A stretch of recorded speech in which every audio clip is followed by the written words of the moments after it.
और अगर आप इस क्लास को देख लेते हैं शुरू से अंत तक तो आपको मोटा मोटी आइडिया मिल जाएगा कि हाँ आखिर इस बैच में किस प्रकार से आपको पढ़ाया जाएगा, किस प्रकार से आपको सिखाया जाएगा, किस प्रकार से आपको समझाया जाएगा। पहला चैप्टर बता रहे हैं तो इसलिए इसके बारे में पहले हम आपको बता दे रहे हैं, ठीक है ना। आसान भाषा में हम आपको बताएंगे बाबू कि अगर आप नहीं भी पढ़े ना तब भी आपको समझ में आ जाएगा। तो सबसे पहले आप सबको पता होना चाहिए कि प्रकाश क्या होता है, तभी ना आप जानेंगे कि हाँ प्रकाश का परिवर्तन क्या होता है। आप सभी में से कई लोग ऐसे होंगे जो सोच रहे होंगे कि भैया एक बात बताइए, आप ये तो बताए ही नहीं कि फिजिक्स क्या होता है। तो हम लोग बोल सकते हैं कि सभी के सभी चीजें जो है, सभी के सभी जो वस्तुएं हैं, ये सब क्या है तो प्रकाश का स्रोत है। आपसे प्रश्न पूछा जाएगा एग्जाम में, तुम बताओ प्रकाश का सबसे बड़ा स्रोत क्या है, तो तुमको एकदम प्यार से जवाब देना है कि भैया सबसे बड़ा स्रोत क्या है। तो और मैं आपको भरोसा दिलाता हूं कि आप लोग अगर हमारे साथ शुरू से अंत तक सारे क्लास को कंप्लीट करते हैं तो 25 से 30 अंक का जो पूछा जाएगा ना उसमें से आपका एक भी प्रश्न एग्जाम में नहीं छूटेगा। नमस्कार, मैं उपेंद्र कुमार और आप सभी का बहुत बहुत स्वागत है बिहार का सबसे मोस्ट पावरफुल क्रैश कोर्स का पहला क्लास में।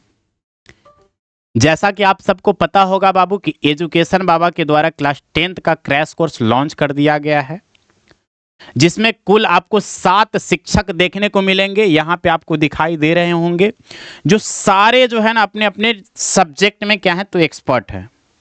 और इसका फी भी मात्र 99 रुपया होने वाला है, यानी कि आप 99 रुपया में जो है क्या कर सकते हैं तो घर बैठे बोर्ड एग्जाम की तैयारी बहुत ही बेहतरीन तरीके से कर सकते हैं, ठीक है ना। और इसमें हम आप सबको क्या पढ़ाएंगे तो फिजिक्स पढ़ाएंगे, यानी कहा जाए तो ये फिजिक्स का क्या होने वाला है तो पहला क्लास होगा। और अगर आप इस क्लास को देख लेते हैं शुरू से अंत तक तो आपको मोटा मोटी आइडिया मिल जाएगा कि हाँ आखिर इस बैच में किस प्रकार से आपको पढ़ाया जाएगा, किस प्रकार से आपको सिखाया जाएगा, किस प्रकार से आपको समझाया जाएगा, है ना। तो चलिए शुरू करते हैं। देखिए आप सबको पता होगा बाबू कि आपका 10th में जो है ना 5 सब्जेक्ट होता है। इंग्लिश को अगर ऐड कर ले तो आपका 6 सब्जेक्ट होता है ना। लेकिन इंग्लिश का जो है उतना मतलब 10th के एग्जाम में वैल्यू नहीं दिया गया है, क्योंकि जो विद्यार्थी इंग्लिश में फेल हो जाते हैं उनको भी क्या कर दिया जाता है पास कर दिया जाता है। तो ज़्यादा बच्चे जो है 5 सब्जेक्ट पे ही फोकस करते हैं, जिसमें से एक है आपका विज्ञान यानी कि साइंस, जो आपका क्या होता है तो 80 अंक का होता है इसका थ्योरी, और बाकी 20 अंक आपको प्रैक्टिकल दिया जाता है ना। और अगर इस सब्जेक्ट को हम लोग देखें तो इसका भी जो है ना 3 ब्रांच होता है, यानी इसमें भी आपका 3 सब्जेक्ट होता है। पहला क्या होता है आपका तो फिजिक्स, पहला क्या बोल सकते हैं हम लोग तो फिजिक्स बोल सकते हैं, जिसको हम लोग हिंदी में भौतिकी भी बोलते हैं, है ना। और दूसरा आपका केमिस्ट्री, जिसको हम लोग क्या कहते हैं तो रसायन विज्ञान कहते हैं। और तीसरा आपका जीव विज्ञान यानी कि बायोलॉजी होता है। क्लियर? हाँ। अब देखिए बाबू, इसका जो ये वाला पोर्शन है, ऐसे तो आपको पता होगा कि तीनों मिलाकर के आपका जो है ना 80 अंक का पूछा जाता है। हालांकि 80 नहीं, दुगना प्रश्न होते हैं, तो हम मान करके चलेंगे कि 160 अंक का प्रश्न पूछा जाता है ना। उसमें अगर हम लोग देखें बाबू तो आपका 25 से 30 अंक सिर्फ और सिर्फ आपका फिजिक्स से पूछा जाता है ना। पूरा फिजिक्स से आपका लगभग 25 से 30 अंक का प्रश्न पूछा जाता है। अब ये आंकड़ा आगे भी हो सकता है कुछ और पीछे भी हो सकता है थोड़ा बहुत, ठीक है ना, क्योंकि ये जो आपको बताया जा रहा है क्वेश्चन बैंक का एनालिसिस के आधार पे बताया जा रहा है, ठीक है। हाँ, और ये जो आपको दिखाई दे रहा है बाबू फिजिक्स, इसको पढ़ाने वाले हैं हम। आप सबको इस पूरे कोर्स में, पूरे क्रैश कोर्स में हम पढ़ाने वाले हैं क्या तो फिजिक्स। और मैं आपको भरोसा दिलाता हूं कि आप लोग अगर हमारे साथ शुरू से अंत तक सारे क्लास को कंप्लीट करते हैं तो 25 से 30 अंक का जो पूछा जाएगा ना, उसमें से आपका एक भी प्रश्न एग्जाम में नहीं छूटेगा। ये मैं आपको इतना भरोसा दिलाता हूँ, है ना। हाँ, और ऐसा भी नहीं है कि जब एक भी प्रश्न नहीं छूटेगा तो हम आपको पूरा सारी चीज़ें जो है बुक वाला छाप करके बता देंगे, ऐसा कुछ भी नहीं है। हम आपको वही पढ़ाएंगे जो आपके एग्जाम की दृष्टि से क्या है तो महत्वपूर्ण है। ज़्यादा इधर उधर की बातें, ज़्यादा इधर उधर की जो फालतू चीज़ें हैं वो आपको हम नहीं पढ़ाएंगे, क्योंकि वो ज़माना चल गया बाबू जब हम लोग क्या करते थे तो नॉलेज के लिए पढ़ा करते थे। नॉलेज के लिए पढ़ने का समय है आपका फरवरी से लेकर के या जनवरी से लेकर के आपका बोला जाए तो जब तक क्रैश कोर्स लॉन्च ना हो तब तक। क्रैश कोर्स में सिर्फ बोला जाए तो रिवीजन को हम लोग देखते हैं, है ना। क्या करते हैं तो रिवीजन को सिर्फ देखते हैं, रिवीजन के तौर पे क्लास को करते हैं। और ऐसा भी नहीं है कि जो नए बच्चे हैं उनको समझ में नहीं आएगा, उनको भी समझ में आएगा। आसान भाषा में हम आपको बताएंगे बाबू कि अगर आप नहीं भी पढ़े ना तब भी आपको समझ में आ जाएगा, है ना। बस इसमें वही चीज़ें होगा जो आपके एग्जाम के लिए क्या है तो जरूरी है, महत्वपूर्ण है, जो आपके एग्जाम में डायरेक्ट पूछे जाएंगे, वही सब चीज़ों को पढ़ाएंगे, है ना। क्योंकि समय तो अब काफ़ी कम बचा हुआ है ना। हाँ, तो चलिए इसके बारे में थोड़ा सा चीज़ें को जो है हम लोग डिस्कस करते हैं, जानते हैं फिजिक्स के बारे में कि आखिर किस प्रकार से पढ़ना है। तो देखिए, अगर हम लोग बात करें बाबू फिजिक्स का तो इसमें आपको पता होगा कि कुल जो है ना 6 चैप्टर हैं। कितने चैप्टर हैं? 6 चैप्टर हैं। इसमें कुल आपका 6 चैप्टर है,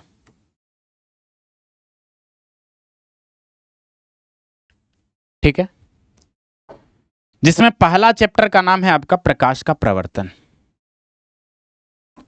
चैप्टर का नाम तो पता ही होगा, पहला चैप्टर का नाम इसलिए लिख दे रहे हैं, दूसरा का प्रकाश का बर्तन है, तीसरा का मानव नेत्र है, इस प्रकार से आपको पता होगा, ठीक है ना।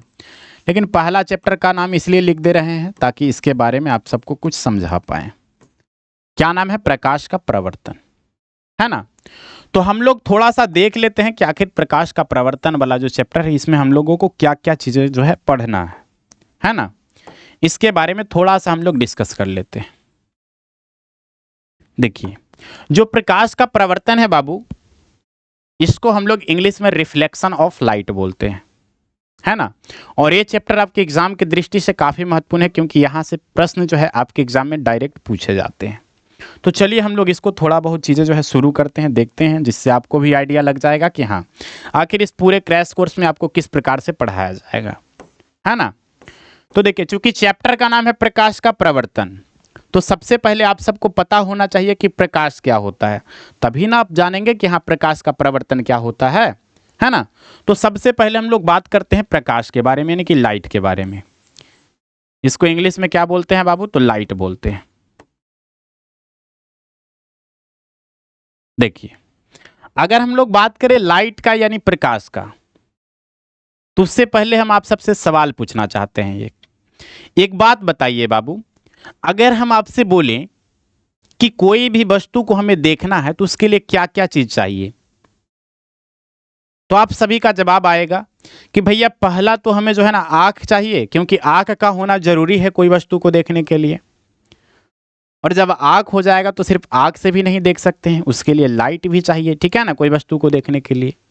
तो कहीं ना कहीं एक चीज तो आपको पता है कि लाइट के माध्यम से हम लोग क्या करते हैं तो कोई वस्तु को देख पाते हैं, है ना। यानी कि एक प्रकार का क्या है तो कारण है, लाइट के कारण, लाइट के सहायता से हम लोग क्या करते हैं तो कोई वस्तु को देख पाते हैं, है ना। तो कारण है, यानी बोल सकते हैं कि कारक है, यानी एक प्रकार का प्रकाश जो है क्या है तो कारक है, जिसके माध्यम से हम लोग कोई वस्तु को क्या करते हैं बाबू तो देखते हैं, है ना। तो बस प्रकाश के बारे में पूछा जाएगा तो इतना ही आपको चीजें लिख देना है। क्या लिखेगा आप लोग? कि प्रकाश वह कारक है। हालांकि ये प्रश्न तो पूछा नहीं गया है, लेकिन फिर भी चैप्टर स्टार्ट कर रहे हैं, पहला चैप्टर बता रहे हैं, तो इसलिए इसके बारे में पहले हम आपको बता दे रहे हैं, ठीक है ना। हम लोग बोलेंगे कि प्रकाश वह कारक है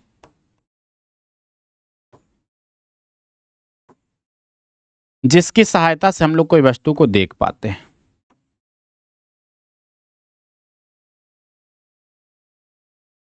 जिसकी सहायता से हम कोई वस्तु को क्या कर पाते हैं, तो देख पाते हैं।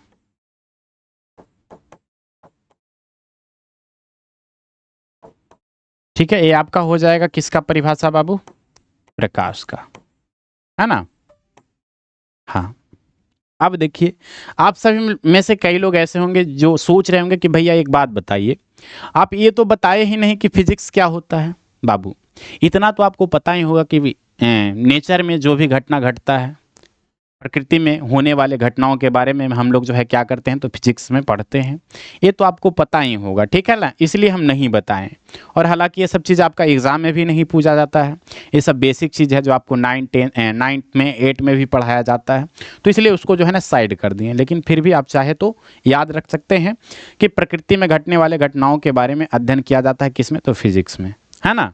हाँ, तो यहाँ तक समझ गए हैं कि हाँ प्रकाश क्या होता है। बहुत बढ़िया। अब देखिए बाबू, प्रकाश के बारे में आप लोग समझ गए, तो अब आप सबके मन में ये भी सवाल चल रहा होगा कि भैया एक बात बताइए हमको, कि प्रकाश तो समझ गए, लेकिन प्रकाश आता कहाँ से है? आखिर प्रकाश जो है किससे निकलता है ना, कहाँ से आता है, उसका स्रोत क्या है, सोर्स क्या है। जैसे बोले कि आपका पढ़ाई का स्रोत क्या है, तो फोन है, फोन के माध्यम से आप पढ़ रहे हैं। आपके पिताजी के कमाने का स्रोत क्या है? आपके पिताजी अगर मान लीजिए क्या करते हैं, बिजनेस करते हैं, तो उनका स्रोत क्या हो जाएगा, बिजनेस हो जाएगा।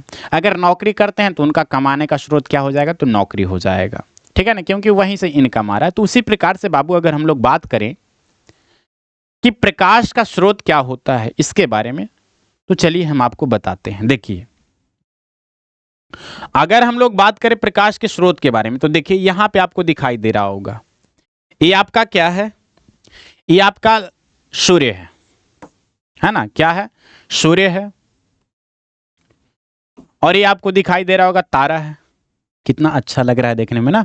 हाँ, और इसको आप लोग को पता होगा कि इसको जुगनू बोला जाता है, तो ये आपका क्या है, तो जुगनू है। उसके बाद ये पता होगा मोमबत्ती है, ये दिया है, ये बल्ब है, ये टॉर्च है। ये सबसे जो है ना क्या हो रहा है, तो लाइट निकल रहा है। ये सबसे क्या हो रहा है, तो लाइट निकल रहा है, यानी कि प्रकाश निकल रहा है। तो हम लोग बोल सकते हैं कि सभी के सभी चीजें जो है, सभी के सभी जो वस्तुएं हैं, ये सब क्या है, तो प्रकाश का स्रोत है। यानी कि जिस भी वस्तु से प्रकाश निकलेगा उसको हम लोग क्या कह देंगे, प्रकाश का स्रोत कह देंगे, है ना, लाइट का सोर्स कह देंगे, यानी प्रकाश का स्रोत कह देंगे। तो बाबू अगर आपसे पूछा जाए कि बताइए प्रकाश का स्रोत क्या है, तो आप लोग क्या जवाब देंगे? अगर मेरे भाई आपसे पूछ लिया जाए कि प्रकाश का स्रोत क्या है, तब आप लोग क्या जवाब देंगे? तो ध्यान दीजिएगा, अगर आपसे पूछ लिया जाए कि प्रकाश का स्रोत क्या है, तो आपको जवाब देना है एकदम प्यारा सा, मतलब क्या जवाब देना है? आपको लिखना है कि जिस वस्तु से प्रकाश निकलता है, जिस वस्तु से प्रकाश निकलता है ना, जिस वस्तु से प्रकाश निकलता है,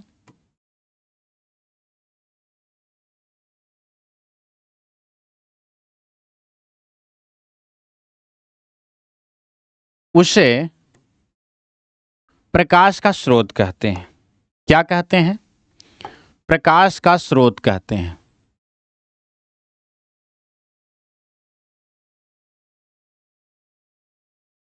प्रकाश का स्रोत कहते हैं, है ना। चलिए, ये चीजें तो आप समझ गए। उसके बाद देखिए, यहां पे जब आप लोग देख रहे होंगे तो एक चीज आप लोग जरूर नोटिस कर रहे होंगे, क्या, कि भैया यहाँ पे जो सूर्य है इसको तो प्रकृति के द्वारा बनाया गया है ना। यहाँ पे जो तारे हैं इसको तो प्रकृति के द्वारा बनाया गया है। यहाँ पे जो जुगनू है इसको तो प्रकृति के द्वारा बनाया गया है ना। लेकिन नीचे देखे तो मोमबत्ती आपका मानव के द्वारा बनाया जाता है, यानी कि हम लोग के द्वारा बनाया जाता है ना। दिया जो है आपका हम लोग के द्वारा बनाया जाता है, बल्ब हम लोग के द्वारा यानी मानव के द्वारा बनाया जाता है, टॉर्च यानी क्या होता है, तो मानव के द्वारा बनाया जाता है। तो कहीं ना कहीं बोल सकते हैं बाबू कि आपका जो प्रकाश का स्रोत है ना, ये 2 प्रकार का हो सकता है। कितने प्रकार का हो सकता है? 2 प्रकार का हो सकता है। तो अगर हम लोग बात करें प्रकाश के स्रोत के बारे में, तो हम लोग लिख सकते हैं कि यह 2 प्रकार के होते हैं। यह दो प्रकार के होते हैं।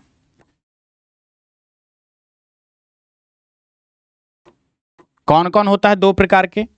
तो पहला तो आप लोग आराम से लिख सकते हैं कि भैया पहला आपका होता है जो मानव के द्वारा बनाया जाता है। अब मानव के द्वारा बनाया जाता है तो हम लोग बोल सकते हैं कि मानव निर्मित होगा। जो मानव के द्वारा निर्माण किया गया है, निर्मित मतलब क्या? निर्माण। मानव निर्मित प्रकाश स्रोत।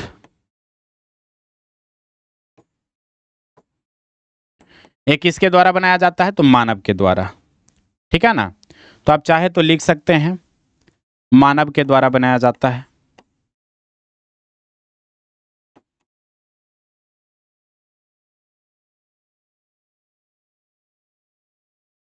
है ना? इसका बाबू आप चाहे तो एग्जाम्पल भी लिख सकते हैं प्यार से। क्या? कि भैया पता है आपको, ये भैया पता है आपको जी, मानव निर्मित प्रकाश स्रोत जो है ना कौन कौन होता है? तो आपका टॉर्च होता है। कौन कौन होता है बाबू? तो टॉर्च होता है, मोमबत्ती होता है ना, दिया होता है, लालटेन होता है। लालटेन छाप किसका है पता है ना? हाँ, तो ये सब जो है आपका क्या है बाबू? तो मानव निर्मित प्रकाश स्रोत है। समझ गए? बहुत बढ़िया। दूसरा आपको पता होना चाहिए प्राकृतिक प्रकाश स्रोत।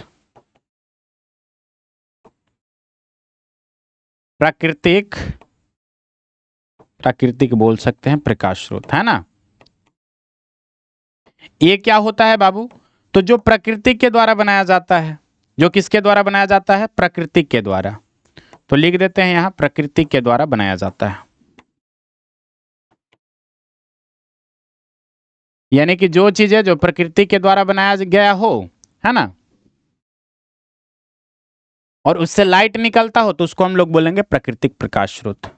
अब आप लोग बोलेंगे कि भैया बताइए प्राकृतिक प्रकाश स्रोत में कौन कौन आएगा? तो सबसे पहले तो आपको पता होना चाहिए बाबू कि सबसे पहला और सबसे बड़ा आपका क्या होता है? तो सूर्य होता है प्रकाश का स्रोत, है ना? उसके बाद हम लोग बोल सकते हैं तारे, जुगनू, है ना, आदि। ये सब जो है आपका क्या है? ये सब जो है आपका प्राकृतिक प्रकाश स्रोत है ना? और इसमें भी आप लोग याद रखिएगा कि सबसे बड़ा जो है ना प्रकाश स्रोत कौन होता है आपका? तो सूर्य होता है। सबसे बड़ा प्रकाश स्रोत कौन होता है आपका?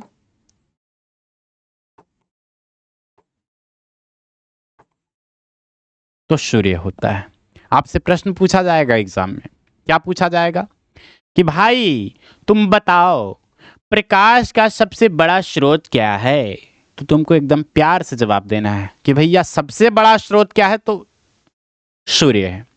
क्योंकि सूर्य जो है ना सबसे ज्यादा हमें क्या करता है? तो प्रकाश देता है, यानी कि लाइट देता है।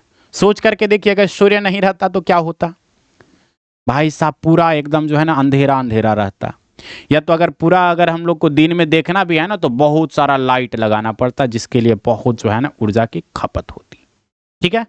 हाँ, तो ये चीजें समझ गए हैं? बहुत बढ़िया। अब आगे बढ़ते हैं। प्रकाश के स्रोत के बारे में समझ गए, प्रकाश के बारे में समझ गए, तो अब हम लोग आगे बढ़ते हैं और बात करते हैं। थोड़ा सा इस फिगर पे आप लोग नजर डालिए। इस फिगर पे आप लोग नजर डालिए मेरे महोदय बाबू, सोना सभी लोग, है ना, ध्यान दीजिएगा इधर। आपको एक तरफ कुछ ऐसे वस्तु दिखाई दे रहे होंगे जिससे प्रकाश यानी कि लाइट जो है ना निकल रहा है, और दूसरे तरफ कुछ आपको इस प्रकार के वस्तु दिखाई दे रहे होंगे जिससे प्रकाश नहीं निकल रहा है ना? तो यहां से आपको एकदम आसानी से पता हो जाना चाहिए क्या? कि कुछ वस्तु ऐसे होते हैं जिससे लाइट निकलता है और कुछ वस्तु ऐसे होते हैं जिससे लाइट नहीं निकलता है ना? क्या समझ में आया? कि कुछ वस्तु ऐसे होते हैं या कुछ पदार्थ ऐसे होते हैं जिससे क्या होता है? तो लाइट निकलता है, और कुछ वस्तु ऐसे होते हैं जिससे लाइट यानी प्रकाश नहीं निकलता है। ठीक है? यानी कि अगर प्रकाश को उत्सर्जित करने के आधार पर अगर पदार्थ को या वस्तु को बांटे तो आपका दो प्रकार का हो जाएगा। एक जो प्रकाश उत्सर्जित करता है और एक जो प्रकाश उत्सर्जित नहीं करता। उत्सर्जित करने का मतलब प्रकाश जिससे निकलता है ना? तो क्या हम लोग नहीं लिख सकते हैं बाबू ऐसे? क्या नहीं लिख सकते हैं प्रश्न बना करके कि प्रकाश उत्सर्जित के आधार पर पदार्थ कितने प्रकार के होते हैं? है ना। प्रश्न भी पूछा जा सकता है कि प्रकाश उत्सर्जित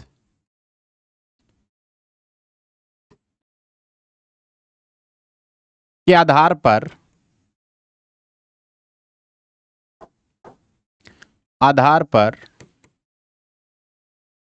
किसका प्रकार, वस्तुओं का प्रकार।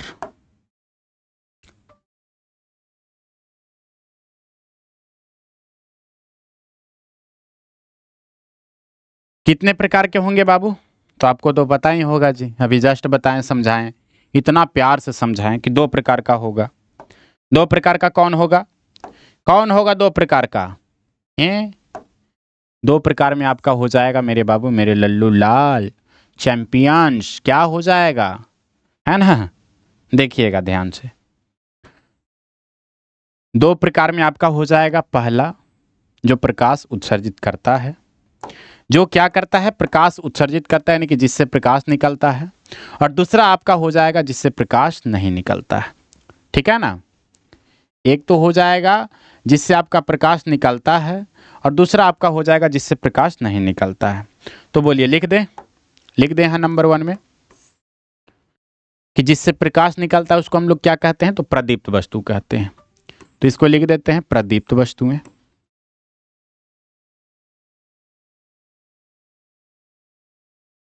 है ना। और दूसरा आपका हो जाएगा अप्रदीप्त, जिससे प्रकाश नहीं निकलता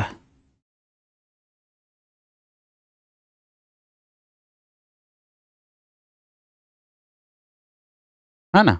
हाँ, प्रदीप्त को आपको पता होना चाहिए कि दीप्त वस्तु भी कहते हैं, दीप्तिमान वस्तु भी कहते हैं, ठीक है, और इसको अदीप्त वस्तु भी कहते हैं। प्रदीप्त किसको कहते हैं, तो अभी जस्ट बताएं बाबू कि जिससे प्रकाश निकलता है, जिससे प्रकाश निकलता है, यानी कि लाइट निकलता है ना, उसको हम लोग क्या कहेंगे, तो प्रदीप्त वस्तु कहेंगे। क्या कहेंगे बाबू, तो प्रदीप्त वस्तु कहेंगे, या दीप्तिमान वस्तु कहेंगे, या दीप्त वस्तु कहेंगे, ठीक है। और जिससे जिससे आपका क्या होगा, तो प्रकाश नहीं निकलता है, प्रकाश नहीं निकलता है, उसको हम लोग अदीप्त वस्तु कहते हैं। क्या कहते हैं, अदीप्त वस्तु कहते हैं, है ना। नहीं निकलता है, उसको हम लोग अदीप्त वस्तु कहते हैं, ठीक है। आप चाहे तो दोनों का एग्जाम्पल भी लिख सकते हैं, यानी बहुत ही प्यार से इसका आप उदाहरण में लिख सकते हैं कि भैया प्रकाश तो सूर्य से भी निकलता है, तो सूर्य आपका क्या हो जाएगा, दीप्त या प्रदीप्त वस्तु हो जाएगा, ठीक है। तारे से भी प्रकाश निकलते हैं, जुगनू से भी आपका निकलता है ना, मोमबत्ती से भी आपका निकलता है, लालटेन से भी आपका निकलता है, दिया से भी आपका क्या होता है, तो प्रकाश निकलता है, ठीक है। बल्ब से भी आपका प्रकाश निकलता है। तो बहुत सारी ऐसी वस्तुएं हैं जिनसे प्रकाश निकलता है, तो ये सभी जो है आपके क्या हो जाएंगे, तो प्रदीप्त वस्तु हो जाएंगे। क्लियर। उसके बाद इधर क्या लिखेंगे भैया, इधर हम लोग लिखेंगे लकड़ी। अब लड़की नहीं लिखना है, लकड़ी, है ना। क्या लिखना है, लकड़ी। लकड़ी से प्रकाश नहीं निकलता है, आपको पता होगा, तो लकड़ी लिख देंगे। उसके बाद और क्या लिख सकते हैं, तो पत्थर लिख सकते हैं, पत्थर से भी आपका प्रकाश नहीं निकलता है। उसके बाद और क्या लिख सकते हैं बाबू, और भी बहुत चीजें लिख सकते हैं, जैसे टेबल हो गया, कुर्सी हो गया, है ना। ये सब आपका क्या है, तो अप्रदीप्त वस्तु है, ठीक है। हाँ, तो ये दोनों चीजों के बारे में अच्छे तरीके से समझ गए, बहुत बढ़िया। अब आगे बढ़ते हैं। आगे देखिए मेरे भाई, आगे देखिए, यहां पे एक फिगर दिखाई दे रहा होगा, सूर्य जो है आपका क्या है, सूर्य जो है आपका क्या है, सूर्य से प्रकाश निकल रहा है। और ये क्या है आपका, तो चंद्रमा है। भाई चंद्रमा के धंधर्मा लिखा रहा है, हैं? चंद्रमा के धंधर्मा लिखा है, वो गे, ये चंद्रमा है। आपको पता होना चाहिए कि चंद्रमा का अपना खुद का प्रकाश नहीं होता, इसलिए क्या है, तो ये अप्रदीप्त वस्तु है ना। और ये आपका पृथ्वी है। इस फिगर के माध्यम से आपको क्या समझ में आना चाहिए कि जब प्रकाश के स्रोत से यानी कि प्रदीप्त वस्तु से प्रकाश निकल करके अप्रदीप्त वस्तु पर पड़ता है, तभी जो है हम वस्तु को क्या कर पाते हैं, तो देख पाते हैं। कहने का मतलब बॉटल से तो प्रकाश नहीं निकल रहा है, लेकिन इसको क्यों देख पा रहे हैं, तो यहाँ पे जो लाइट लगा हुआ है बाबू, इससे लाइट निकल रहा है और इस पे पड़ रहा है और पड़ करके हमारी आंखों तक पहुंच रहा है, तभी जो हम इस बॉटल को क्या कर पा रहे हैं, तो देख पा रहे हैं, है ना। तो बोतल आपका क्या है, तो अप्रदीप्त है। लाइट आपका क्या है, तो प्रदीप्त है। प्रदीप्त से प्रकाश निकल रहा है, अप्रदीप्त पर पड़ रहा है और उसके बाद हमारे आंखों तक पहुंच रहा है, तभी जो हम इस बोतल को देख पा रहे हैं। जहां प्रकाश की लाइट को क्या करेंगे, बंद करेंगे, तो बोतल दिखना क्या हो जाएगा, तो बंद हो जाएगा, है ना। हाँ, तो ये चीज आपको याद रखना है। आगे देखिए, यहाँ पे कुछ कुछ दिख रहा है आपको, 3 प्रकार के पदार्थ दिख रहे हैं।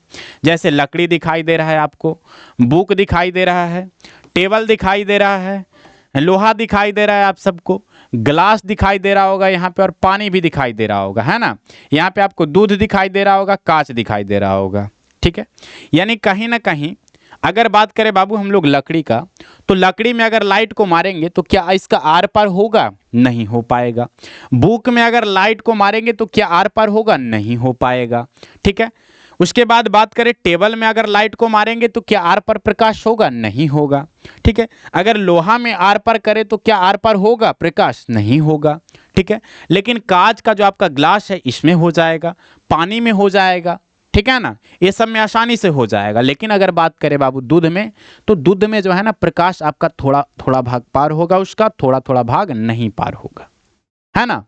तो कहीं ना कहीं यहां से एक चीज आप सबको समझ में आ जाना चाहिए, क्या कि कुछ पदार्थ ऐसे होते हैं जिसमें प्रकाश आसानी से आर पार हो जाता है, और कुछ पदार्थ जो है ऐसे होते हैं जिसमें प्रकाश जो है आर पार नहीं हो पाता है, और कुछ पदार्थ ऐसे होते हैं जिसमें प्रकाश थोड़ा थोड़ा पार होता है और थोड़ा थोड़ा नहीं पार होता है ना।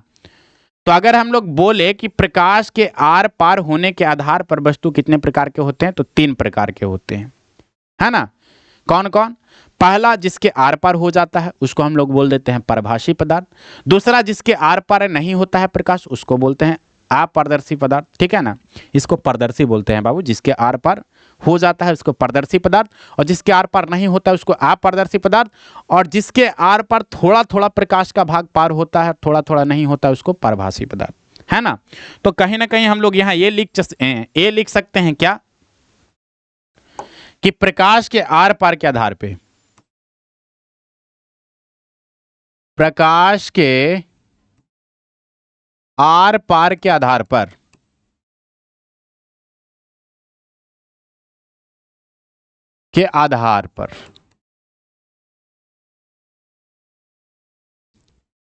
इसके आधार पर अगर हम लोग पदार्थ को देखें तो आपका कितना प्रकार होगा पदार्थ का, लिख देते हैं आधार पर पदार्थ का वर्गीकरण, यानी बंटवारा, या प्रकार भी बोल सकते हैं, कोई दिक्कत नहीं है, ठीक है। देखिए बाबू, अगर हम लोग प्रकाश के आर पार के आधार पर पदार्थ का वर्गीकरण करेंगे तो आपका जो है ना पदार्थ कितने प्रकार के होंगे, तो 3 प्रकार के हो जाएगा। पदार्थ जो है आपका कितने प्रकार का हो जाएगा, तो 3 प्रकार के हो जाएगा, है ना। अब आप लोग बोलेंगे कि 3 प्रकार कौन कौन होगा भैया, 3 प्रकार कौन कौन होगा भैया, एक बार जरा बता दीजिए, है ना। तो देखिए बता देते हैं हम आपको।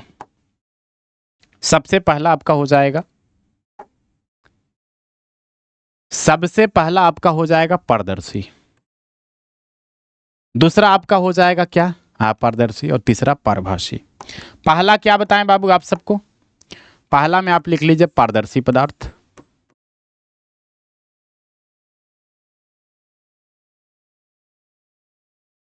दूसरा में लिख लीजिए आप लोग अपारदर्शी पदार्थ,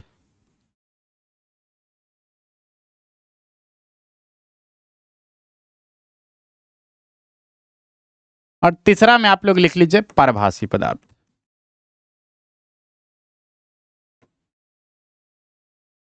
है ना।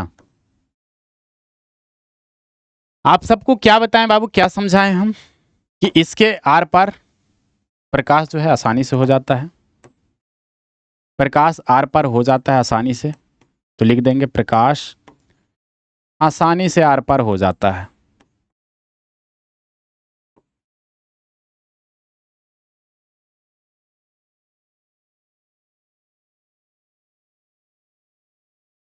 हो जाता है। देखिए अगर इसके बारे में डिफिनेशन पूछा जाएगा कि पारदर्शी पदार्थ क्या होता है, तो आपको थोड़ा सजा करके पाउडर क्रीम मेकअप ये सब लगा करके लिखना है कि वैसा पदार्थ जिसके आर पार, मतलब वैसा पदार्थ जिसमें प्रकाश की किरणें आसानी से आर पार हो जाता है उसको पारदर्शी पदार्थ कहते हैं। ठीक है, बात करें अपारदर्शी का, तो इसमें प्रकाश की किरणें आसानी से आर पार नहीं होता है, प्रकाश आर पार नहीं हो पाता है, आर पार नहीं होता है ना। और पारभासी में प्रकाश का कुछ अंश आर पार होता है, प्रकाश का कुछ अंश आर पार होगा, है ना। हाँ, अब चाहे तो आप सबका एग्जाम्पल भी लिख सकते हैं, उदाहरण में आप लिख सकते हैं, क्योंकि यहाँ पे जो है ना आपका ऑब्जेक्टिव ही ज़्यादा बनता है इससे, और जो आपका पारदर्शी अपारदर्शी सॉरी प्रदीप्त और अप्रदीप्त के बारे में बताएं इससे, दोनों से जो है ना ज़्यादा आपका क्या होता है, तो ऑब्जेक्टिव प्रश्न बनता है। ठीक है, तो इसका अगर आप उदाहरण देखें बाबू, तो आपका उदाहरण क्या हो जाएगा, आपका उदाहरण हो जाएगा लकड़ी,